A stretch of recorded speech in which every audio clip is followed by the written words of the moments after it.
আপনি কি জানেন আপনার সবথেকে বড় শত্রুকে? তার আগে বলি, বন্ধুর মাথা ব্যথা হলে আপনি দৌড়ে ছুটে যান, মায়ের হাঁটু ব্যথা করলে পাগলের মতো ডাক্তার খোঁজেন, কিন্তু নিজের পিঠ ব্যথা করলে কি বলেন? আরে একটু ব্যথা, কিচ্ছু হবে না।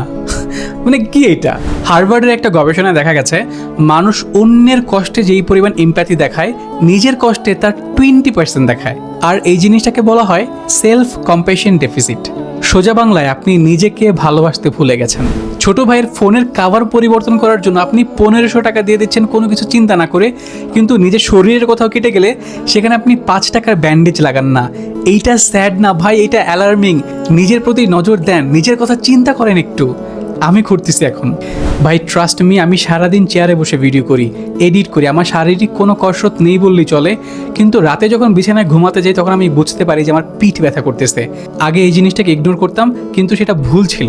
রিসেন্টলি এই ব্যথার জন্য আমি তাকফি স্ট্রেস রিলিফ অয়েলটা নিয়েছি, এবং জয়েন্টে ব্যথা, পিঠ ব্যথা, কোমর ব্যথা, যে কোনো রকমের ব্যথার জন্য এই তাকফি স্ট্রেস রিলিফ অয়েলটা বেস্ট।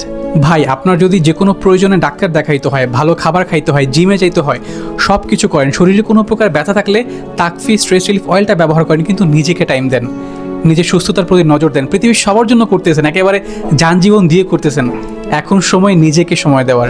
বিশ্বাস করেন, এই শরীরটা আপনার সবথেকে বড় সম্পদ, কোনো গ্যাজেট না, কোনো ক্যারিয়ার না। সবার খেয়াল রাখেন, সেবা যত্ন করেন, কোনো সমস্যা নাই, বাট নিজের কথা একটু চিন্তা করেন।